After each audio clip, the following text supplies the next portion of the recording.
Okay, good afternoon, everyone. Welcome to the 4 o'clock session. This is the last session of the day. We've got a fantastic panel. This is the discussion entitled Reality versus Aspiration, Representing Diversity Authentically in Higher Ed Marketing. The panel will be featuring Allana Forte. She is a SVP at Jacksonville University. She's also the Chief People and Culture Officer, the CCO, and the Legal Counsel at Jacksonville. So that's a fantastic title, Allana. We have Christian Ponce, Senior Director of Marketing and Communication at Miami University. Cezar Mesquita, Director of Admissions at Western Washington University. Renee Morris, Vice Chancellor for Marketing and Communications at University of Denver. And then your moderator is my colleague, Eric Page. He's the EVP of Enrollment Marketing Strategy at Carnegie. For those of you who have been on other sessions today, as you know, there's some housekeeping things that I go through. So some of this may be repetitive for those that were part of some of the sessions earlier, but just so you know that this is being recorded and we will be providing links to all the attendees either later this week or probably sometime next week. You are all off of camera and on mute, so we will not see you or hear you, but the Q&A and chat functions are available. So if you do have a question for the panel, please use the Q&A, and I can see everybody saying hello from their locations in the chat, so love to see the chat being used. So certainly use the chat also to speak with each other, but definitely the Q&A so that the panelists can see your questions. Hopefully we will be able to get through questions and cover as many of them as possible if time is allowed. And if you have any questions as the conference is going on over the next couple of days, please email us at marketing@carnegiehighered.com. And you can certainly check out the hub page, which has the agenda information also. We love when everyone is social during the session, so please use the hashtag #TheConnection and tag @CarnegieHQ. So with that, I'm going to turn it over to your moderator, Eric Page. And Eric, it's all yours. Excellent. Thank you so much, Kevin. I am extremely excited for this conversation with our 4 panelists today. I think this is a very relevant and important topic for higher education, one that I am engaged in constantly with folks at institutions all across the country. We've got a good audience here that looks to be very engaged today. So again, we welcome your comments, questions in the Q&A throughout, and we will get to as many as we can. But we're going to go ahead and kick things off. So like I say, lots of conversation, lots of talk around the country about increasing diversity on campus. And I think that's been an evolving conversation over the past several years. But I'd be curious for the thoughts of the panelists today. I would love to hear what does that really mean as we talk about increasing diversity, quote unquote. What is the true goal that we are trying to achieve? And I think, Allana, I'll kick it to you to start things off.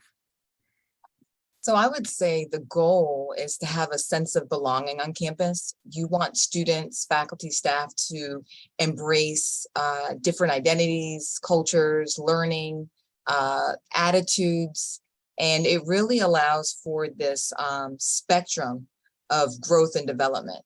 Historically, we talked about diversity, and then we talked about equity. We said we can't have diversity unless we have equity. We can't have equity unless we have inclusion.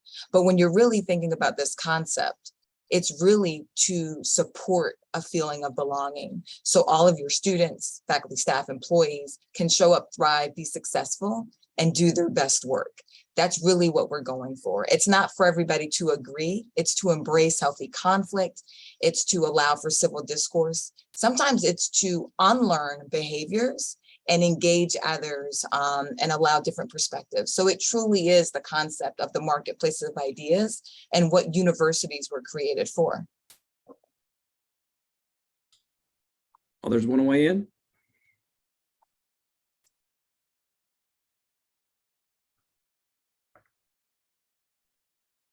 I would agree with that, and also like to say that one of the goals is to provide a more meaningful and richer experience to our students by our students being exposed to diversity, and by our students of diverse populations to come to our colleges, I think that we're going to have better graduates, better equipped students to go out in the marketplace. You know, if you go out there in the marketplace, you're not going to find everyone who will look just like you or think just like you. You're gonna live and work in a very diverse society. So it makes sense for our campuses to be very diverse. Okay. So as we think about the folks in attendance today, and you all in your roles across campuses across the country, we got primarily marketers and enrollment leaders in the audience. What is the role of marketing in that increased diversity and in enhancing that sense of belonging? Renee, you want to take that one first? Sure. Thanks, Eric. I think that all of us need to start within and look at ourselves, because when we think about how we communicate and things that we put together to get students to come to our universities, it really starts from the people that are at the university and each individual. And I think that if we want to be inclusive and show that we're inclusive, we have to demonstrate that in our day-to-day in what we do. We have to establish trust. We have to be transparent in communications, and we have to invest in people. And if you just extrapolate that and think about that from an enrollment standpoint, that's how our communications and our marketing pieces will show up. Cezar, what about from an enrollment specific lens in your space? Yeah, absolutely. Oftentimes I think about, we have a tendency to have a much more utilitarian approach to this, right? What are we doing as far as developing the collaterals or trying to manage the right touch points in an experience, whether on campus or virtual or we're out on the road. And we cannot forget there's a staffing component to all of this, right? And I think about Allana's wonderful title, Chief People Officer. There are people over here, and her initial explanation gets to that. How do we as enrollment managers facilitate the creation of a lot of those touch points that provide for people to authentically express aspect of their institutions' aspirations to be that place that Christian got to, right? A place where people come together and have a rich culturally experience where we connect with one another and learn from one another, in as much as we also want to be expressing our true authentic selves each and every day through the messaging, through the word choice, through the imagery that we use, through the events and the food that we serve. There's a lot there. So those are some of the ways in which enrollment managers are oftentimes challenging to think about how do we bring this all together in that somewhat narrow and compressed timeline of a student's initial enrollment experience from the recruitment all the way up to the initial enrollment months. I think it's interesting the seats in which you all sit in this equation on campuses, and obviously to effectively communicate to prospective students, to a variety of audiences, to effectively recruit and interface with prospective students, you need the support of stakeholders from all across campus. How do you all engage the campus stakeholders in an effective way in your work to deliver that right message that strikes the balance of what is real and happening on campus and where you hope to take things in the future? How have you worked to sort of build that network to support things? Christian? Yeah, I'm happy to take on that one. I think that one of the things that have changed over the last 20 years is how multicultural marketing is created. It used to be, when I started in this profession 20 years ago, that you have your marketing plan and people would say, oh, let's do something for the Blacks and African Americans, and let's do something for the Hispanics out there. And it was more of a niche marketing approach. And to be very honest with you, it was an afterthought, very much so, if it was a thought at all. Now, in our multicultural society, we understand that your multicultural plan has to be part of the DNA of your marketing plan. And you cannot create that in a vacuum. You have to work with campus partners. So at Miami University, for example, we created something that we call the Multicultural Marketing Consulting Group. And it's a council of people from different areas of campus, different divisions, different offices, student success, the Center for Diversity and Inclusion, Student Life, admissions, enrollment management. And we come together and we meet once a month to see how we're working, how we are aligning, And when we just recently launched our first ever multicultural marketing campaign, this group really, it was more than buy-in. They needed to own it, right? So we presented the concepts to them. We needed to gain cultural insight. We needed to get cultural intelligence. We needed to know that we were really overcoming cultural barriers and language barriers. So that's how we have approached it. It's very much a collective effort, and you cannot do a multicultural campaign or a marketing campaign anymore in a vacuum. So you need to work in collaboration with campus partners. I'd love to hear from some others on the panel just about the ways in which you've engaged those stakeholders on campus, if others have things. I love this idea of this multicultural campaign group that comes together and looks not only as an add-on, but to incorporate this whole idea of the diversity that exists within the institution as part of the DNA. And one of the things that I've started doing at the University of Denver is engaging small groups of individuals to just talk about not a particular project, not trying to tell them, what we're doing necessarily, but really just getting their feedback on what's resonating with them, what's important, what is on their mind, what are we missing when we do communicate and when we do try to talk to our audiences. Because I think that until we can actually take some action and hear from others, we're just gonna continue, I think, down the same trail of just saying how nice it would be and we should do certain things. But I think just really starting to listen to people, and as the example that was just shared, really doing something tangible to make that difference, to make it part of who we are and what we do and not an add-on, it's what it's going to take to make a real difference here. And I want to acknowledge on that topic specifically one of the things Kate brought up in the chat. So as we're thinking of a sense of belonging, what does that mean? And are we only focusing on what we see on the cover of the view book, the 3 in the tree, I believe, as many of us know it. I think, Eric, I'm stealing your language. But the reason why I mention that is because our mission is to prepare students for the global marketplace, the world, right? And so as we're preparing students for the world, that means jobs that don't exist yet, majors that may not have been invented yet. And what are we doing to ensure that all students, based on their ability, background, language, culture, first generation, LGBTQ, gender orientation, all these things are so important that we embrace and really foster that culture of belonging, because it impacts their ability to be able to perform both in and outside of the classroom. And that ensures we can't just think about our students, we have to think about our faculty and staff and enrollment marketing as well.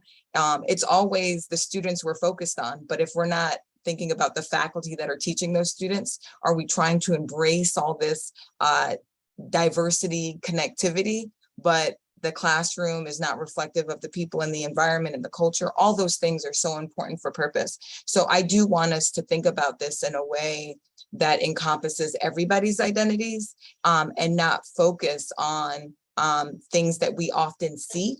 And I want to make sure we acknowledge some abilities that some disabilities are things we do not see. And so we have to make sure our language purports to that. It's just not something that can be captured in a picture. And as we're thinking about enrollment marketing, enrollment events, are we using closed captioning? Are we, thinking about our websites and, make sure we're ADA compliant and acknowledging just a lot of the things that make us human. Inviting those tender conversation, no matter where you are professionally. I'm talking to the audience over here, right? Over 300. Inviting those difficult conversations to create that sense of belonging that I think we're all basically kind of, centering, coming to a consensus. And then, think about, okay, what would it look like for us to think about more grassroots conversation that Renee was speaking of, all the way and perhaps leading up to a more structured and encompassing construct that Christian was noting at Miami U. those are the things that are going to really help us develop and create those spaces where, yes, tangible ideas are going to be generated for an event, for a campaign, to even identify what are those marginalized populations that we're not yet capturing. But it really starts with that space over here. In many ways, it starts with looking in the mirror, not to sound too corny, but it starts there. Yeah, I love that. I just want to say that, that really resonates with me, because the whole idea is to create that safe space so that you can have those conversations. That's really where it starts. And it's tough sometimes because, as Allana alluded to, our goal, our mission is to help these students to be able to show up and thrive in the marketplace, in places where they're not going to be comfortable and familiar. And we have to demonstrate that in the academy so that they can see what that looks like and what that feels like. I think one shift that I've witnessed from this side of things in the last 2 years is a change in the focus in the conversation, where historically for marketing and enrollment, diversity was the entry metric of like, oh, our first year class was X% underrepresented populations, and congrats everybody. To what is the actual lived experience of those students on a campus, and how many of those students are persisting to graduation? What's the retention rate? How many of them are engaged alumni? And to your points all around, how do we better serve those students through their educational experience and prepare them for that global marketplace? I think there's a lot of work to do on that front. And what I hear, nationwide is schools talking about diversity in a room full of white people, with cabinets full of mostly white people, and they have a diversity officer who is usually the only minority in that room, and a lot of times a minority woman in that room, in a cabinet space dominated by white men. And I'm curious about that conversation that you all have seen on your various campuses that you've worked on. And until administrations, until staffs, Allana, to your point, the faculty, a representative of the populations that we're going to be serving, how do you as marketers and enrollment leaders help influence in the opposite direction? We talked about how you engage them in your work to market and recruit. How do you have influence over the rest of campus to move things in the right direction in that space, in terms of reaching that sense of belonging for everybody? I think for me, one of the things that we're trying very, very hard to do is to be able to find alignment across campus. In one of those areas, for example, you mentioned that in the past, the metrics have been how many students of color or how many students coming from underrepresented populations have we enrolled. We have a 15%, 20%. But really what you're saying is you need to take a look at the whole student journey, multicultural student journey. How many of them are going from first year to second year? How many of them are we graduating? And in order to do so, I think we need to work cross-collaboratively with student success. We need to work with student life. We need to understand that when people come into our universities, they feel that they belong. As Allana said, in order for them to feel that they belong, we need to create the resources and support systems so they feel that they're taken care of it. So it's taken care of, so they feel supported. So it's a process. It takes a lot of work, but I think it goes moving the needle in the right direction, if you will. I think that the days of just having the one diversity officer and having the just the person who that represents the diversity in cabinets and whatever, I think those days need to be gone. I think that universities have to become at some point macrocosms of the country.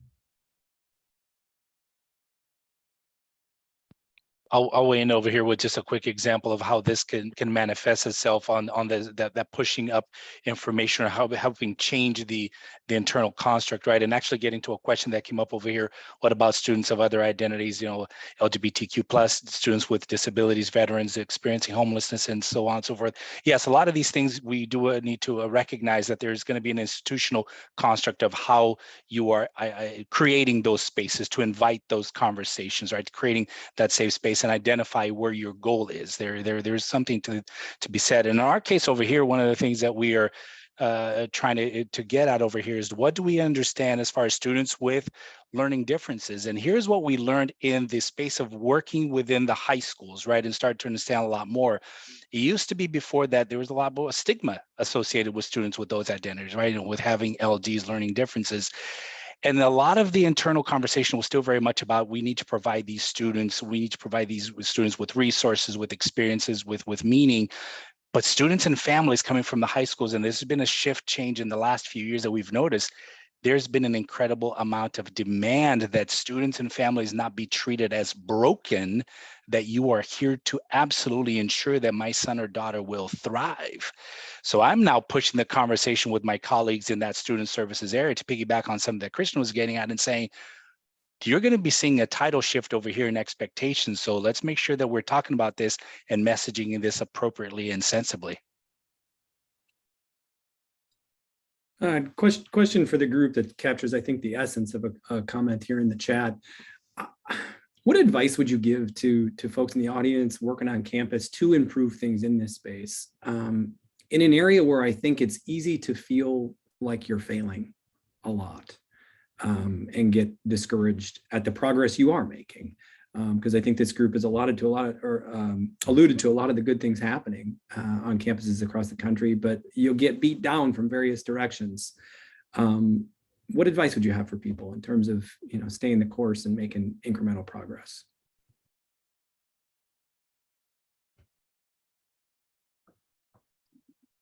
So I think my background is a little bit different because I'm in-house counsel, and I call it the Office of People and Culture, but you may know it by the traumatic term HR.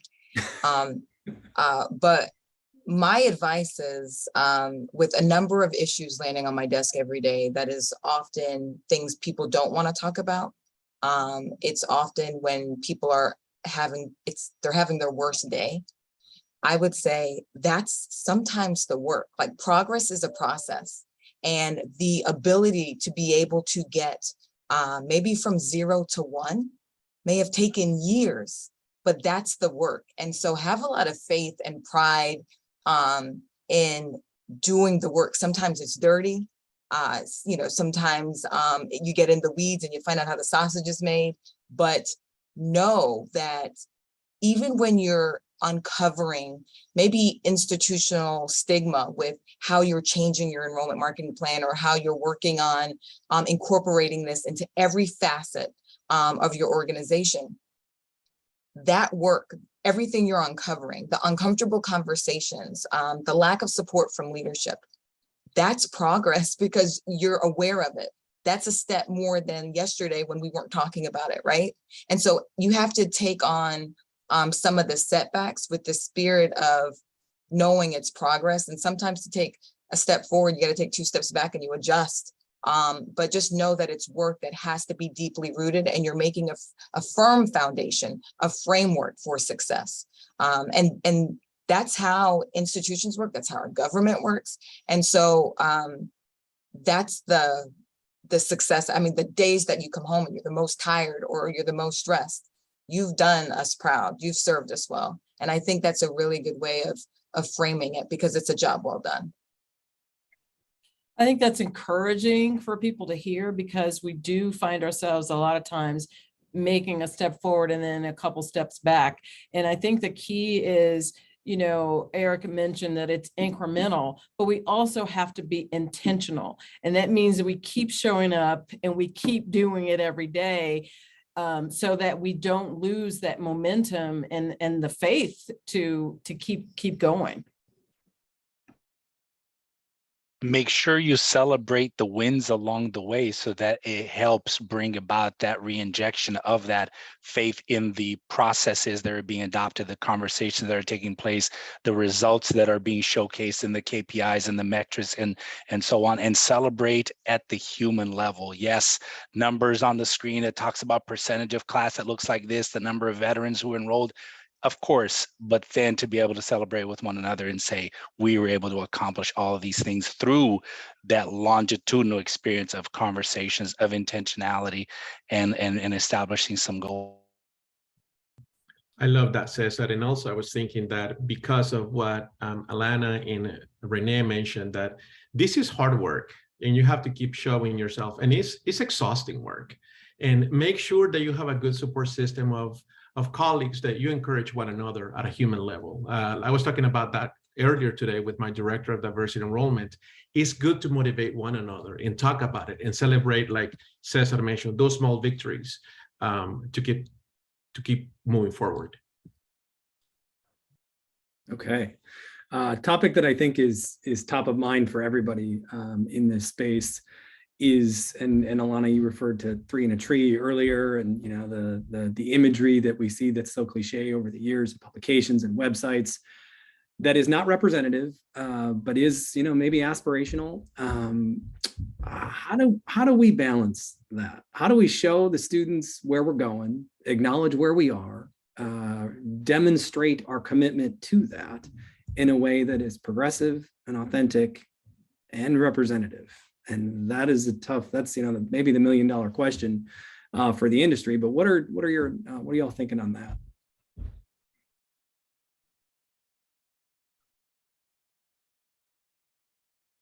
I'd love Allana and Renee to take a bite at this one first, because well, we're all learning, right? I mean, there's an aspect to this when you talk about showing up each and every day. We too are evolving as professionals, and that is a proof of that authenticity, to be able to listen across from a colleague who, here's a quick example, and truly, I wanted to queue up, you know, the likes of Allana and Renee and Christian, you know, for their thoughts on this.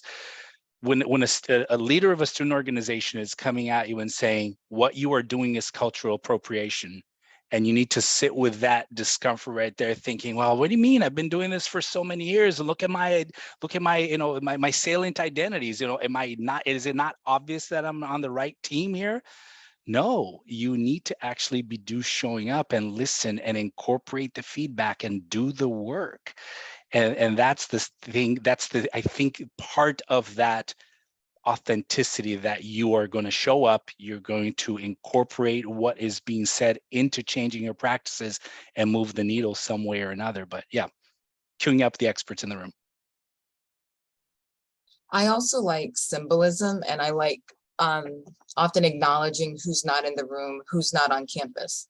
And so if there is a picture, can we do the picture like right outside the unisex restroom, or showing, I think someone said in the chat, the center or the safe space, because it's not actually capturing who's here or who's not here. It's showing that we're fostering a commitment to these identities.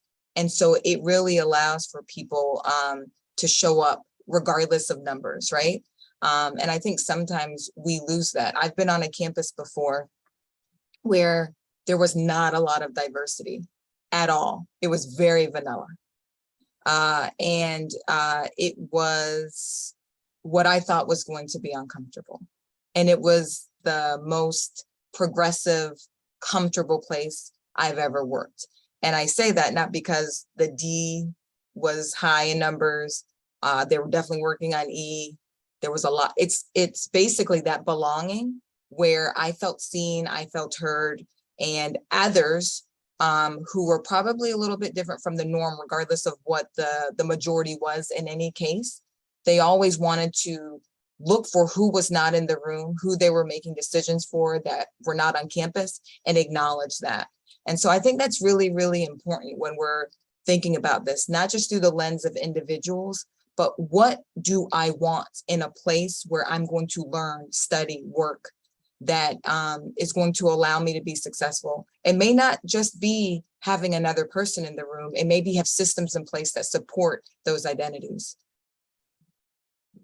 Yeah, I love that, Allana. And the thing that I was thinking about is when you start thinking about who's not in the room and what it is you want, you can be transparent about that and communicate that so that people know where you're headed. You know, I think I saw something in the chat about how do you go from the, you know, the reality to the inspiration. And I think part of that is through transparency and reporting on, you know, those wins that you do make and the strides that you are able to get through, because this is not the kind of work that you can do in a vacuum, in a corner, and then come out and say, here we are. This is something you've got to, get your feet wet, and you've got to work with other people, and you've got to get dirty in order for you to really come out with something that will be meaningful for everybody. And I think you talked about too, the fact that, you want them to own it as well, not feel like it's something that's happened to them, but that it's happening with them. And I just like to add that ditto to everything, absolutely. And one of the challenges in diversity is that sometimes there's certain types of diversity that are very hard and difficult to illustrate, to convey. For example, disabilities. For example, mental disabilities. How do you show that? Even LGBTQ+, how do you look at that? How do you represent that? It needs to make sure that we represent it. So going back to the original question, I think that one of the challenges is to be careful not to over-represent. We have to be, authentic, just because when people come to our campuses, they will see what the campus is like, realistically. So I think long gone should be the days of the United Colors of Benetton. Do you guys remember that brand from the 90s? You have the Asian, the Black person, the white person, and maybe the LGBTQ person somehow, and boom, we have a diverse poster. Yeah, let's go. Those days are gone. And I think that our students and our families are savvier than that. So finding that right balance is the never-ending task, in my opinion. Sorry, go ahead. No, and particularly doing it in moments when we're all challenged in moments of crisis. We can go back to the summer of 2020, how all of a sudden and now with Roe v. Wade, right? So there's a significant tendency for us to, talk about these things in a more of a kumbaya kind of approach, even though we recognize that the world is very different from the Benetton world. But there's oftentimes that discomfort that Christian guys like, I'm not sure, about the students with disabilities, but now there's crises are hitting significant numbers of our population. Roe v. Wade, BLM happening a couple of years ago, and to really be able to step out on that ledge with intentionality, with an approach that's going to be able to recognize those who are in the room, who are not in the room, and then have the outcomes be representative of what the institution values, and doing it in a way that's going to resonate. I'm going to skip ahead to a question with that, Cezar, because I think that's a great setup. With the volatility, in particular over the past 2 years, so many issues that so many people care so deeply about on both sides of the fence of whatever issue we might be talking about. You all as marketers, as the front end enrollment and student recruitment staff, are speaking for the institution, are shaping communications for the institution where a position might have to be taken. What advice would you have for folks in the audience for how to navigate that internally and how to shape communications externally when there is a very volatile, very public issue at play? So I think one lesson we learned from 2020 is actions speak louder than words. And while there may be a lot of pressure to make a statement, the real statement is information and education. Something I mentioned earlier is we are, we pride ourselves in recruiting students from all over the world and all over the nation and bringing them to campus to prepare them for the real world. But what happens when every problem that we have in our world shows up on our campus? So the political tensions, Black Lives Matter, social justice, social injustice. We think about these things in a way that's like, look, we're focusing on admissions and raising money. We don't want to talk about these things. Let's stay silent. Or if we make a statement, it's 2 weeks too late. It's probably more important to focus on what our real goal is, which is to educate. And so, Eric, I'm going to use an example that's recent, the Roe v. Wade announcement. When that decision was made on that Friday, that was probably leaked, I want to say, a month before. So we kind of knew it was coming. I didn't hear anything from our marketing communications team, but I did hear from employees who were like, what's going on? What are we going to hear? And these are employees who were also downtown rioting. And so there were a lot of people who wanted to hear from campus, and we showed up in a very non-framework sort of systematic way on when we did make statements without a rubric on when we speak up and when we don't. And my advice to my legal advice to our communications team was, this is not about a side, this is a widely diverse topic, but we are a school, we are an employer, and we are a place of education. So what can our statement be that is accurate in who we are? So we updated employees on a message regarding our medical benefits. We updated an employee to our students on our student health benefits. We also informed a fall programming in our new program regarding gender and sexuality that would take on these conversations and topics and programming, where it was going to be a balanced and fair discussion, because our goal is to educate. It is not to opine. It is not to have a personal stance. We're a university. Now, I know our students are the heartbeat of the university, but the university is not a person with an opinion. And so it's very important to make sure we're not afraid of these important topics, but not in a way that is divisive, in a way that is to inform, and a way that educates all involved. And that's the stance that we took. That's the message that we sent out. And we never hear back from people. We heard back a lot. People were very pleased with our message, but more so, they were pleased that there was not a stance taken. They were pleased that they received information that they were curious about. Yeah, so I'm so glad you framed it that way, Allana, going back to the basics of why we do what we do as universities. And that is, you know, setting up the environment so that learning can occur. And, you know, we took a similar stance at the university with how we communicated with our employees as well. And I really do feel that, you know, what you mentioned at the very beginning when you talked about civil discourse, setting up an environment for that to happen as well, is something that we did a few days afterwards, giving space for people to feel, but also moderating conversation so that they could hear all sides of the issue and engage in a conversation that was meaningful and educational as well. And it's great that we have such a nice representation of public versus private institutions. And I want to make that distinction here, because for a publicly controlled institution, oftentimes there's a different kind of nuance that you need to navigate, right? Because of the sometimes obvious and difficult legislative liaisons that you need to be able to be able to nurture. And it all boils down, I think, it's still in many ways how we were able to take a position, not in terms of a opinion on the ruling, as Allana pointed out, but it was about educating what the resources available to employees, to students, and to our broader community, fully recognizing that we are all very complex individuals. Even if we're over here, let's say, you know, in the context of the Pacific Northwest, very much leans very liberally, but there are a lot of students who very much have that intersection of their identity of being pro-life and voting in a certain way, right? Or all about reproductive rights and access to abortion and voting a different way. So we need to recognize that those intersections and those complexities are also part of that sense of responsibility of how do we educate and inform about what the resources are.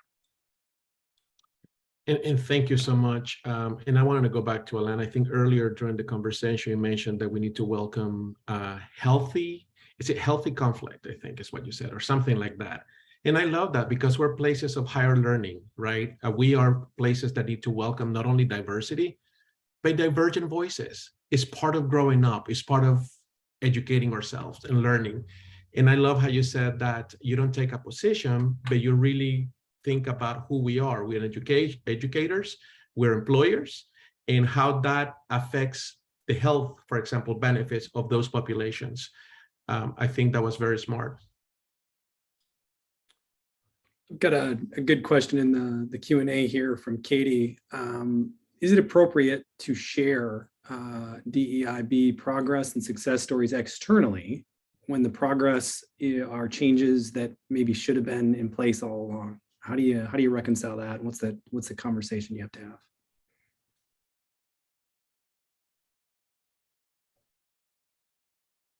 Well, one of the things that I think about is there really isn't anything that is internal that doesn't become external anyway. And so I think that, part of our job and me as a communicator and a marketer is to speak to our community. And they should be informed because they're the ambassadors, they're the ones that are going to carry the message. I'm not so keen on, focusing the message on an external audience, but I am very keen on making sure that our audience internally is aware and is a part of, the change that is happening. And to note of beginning, it should have been all along, and I'm just parsing out a word in Katie's comments. It should have been there to begin with. Or where's that beginning? Is the beginning in pre-MLK days? Is the beginning happening around the time of war protests? Is the beginning now in the post-BLM kind of environment, being sensitive to that term? It happens there at some point. There's a catalyst that an institution, that a community, that a culture takes to mean something, and we're going to act on it. We're going to go from planning and dreaming, and we're going to take some actionable steps in order to achieve something that perhaps was not there before. So in many regards, yes, there needs to be an acknowledgement that we should have been progressing farther along. We should have been achieving other goals faster than we did. But we have now a different kind of information set of actors and people who are going to be engaging and pushing this forward. So join us. One question I definitely wanted to get to in this, because we talk a lot about best practices and what we should do or should be doing. What about what we shouldn't do and how we decide the things not to do? Where do you all see pitfalls in this? What mistakes do you see people making or schools making? I'm happy to take that really quickly. So, well, we talked about overrepresentation, and we shouldn't do that. But also, we shouldn't assume that everybody in the United States, when you are reaching out to diverse communities, speak English, right? I think that when we're communicating what I call first generation students, first generation college students, and first generation American students, meaning their parents are immigrant Spanish speaking Hispanics.